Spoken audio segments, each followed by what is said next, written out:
बहुत लोग आप मेरे से पूछते हो कि स्टिमिंग कैसे जाएगी, मेरा बच्चा स्टिम बहुत करता है, ये उसका प्राइमरी कंसर्न है, प्राइमरी सिम्टम है।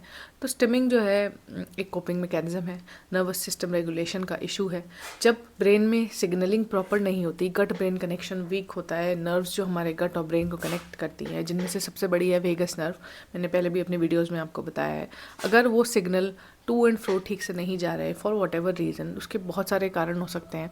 और अगर वो सिग्नलिंग प्रॉब्लम है तो बच्चा आपको स्टेम करेगा अपने आप को कोप करने के लिए, क्योंकि उसके अप्रोप्रिएटनेस जो the natural way the signalling works and how the response should come is not happening. So उसके वजह से हमें डिसरेगुलेटेड बिहेवियर्स, डिसफंक्शनल बिहेवियर्स दिखाई देते हैं, स्टिमिंग दिखाई देती है। And a lot of times आपने देखा होगा कि स्टिमिंग जो है गेट्स वर्स व्हेन द बच्चा इज़ टायर्ड या फटीग्ड है, या ये अंडरस्लेप्ट है, कोई चेंज ऑफ एनवायरनमेंट है। So all of these reasons if you have be prepared कि stimming can get worse. So instead of getting worked up, understand that the child is trying to cope and adjust to the environment. Rather, they are not trying to give you a hard time, they are trying to adjust to their own environment. They are already having a very hard time. तो बच्चा खुद ही अंदर से जो है अपने आप को सेल्फ रेगुलेट करने की कोशिश कर रहा है. That's why there is a repetitive behaviour.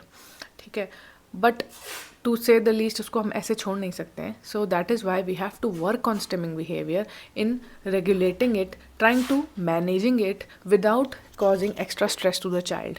तो यही पार्ट होता है थेरेपीज़ का, यही पार्ट होता है जहाँ हम गट पे, स्ट्रेस मैनेजमेंट पे, न्यूट्रिशन पे, बच्चे के टॉक्सिसिटीज़ पे काम करते हैं, जिससे कि बच्चे के stimming behaviours, repetitive behaviours, other auditory seeking या सेंसरी सीकिंग बिहेवियर्स थोड़ा मैनेजेबल हो जाएं, rather than trying to find a cure for them, या उनको दिन रात हम ये बोलते रहें कि मत करो मत करो मत करो मत करो, because that doesn't really work.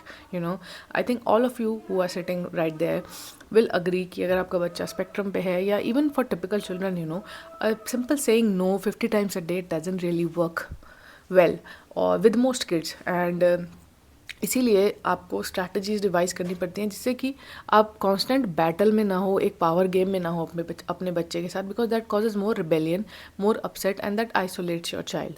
And I know it's hard, but it also takes up your energy, the same amount of energy जो कि आप अपने बच्चे से उसको डांटने में, समझाने में, या उसको एक जगह टिकाने में लगाते हो, वही एनर्जी आप उसको थोड़ा स्मार्टली मैनेज करने में, हैंडल करने में यूज़ कर सकते हो. It's a learning process as a parent.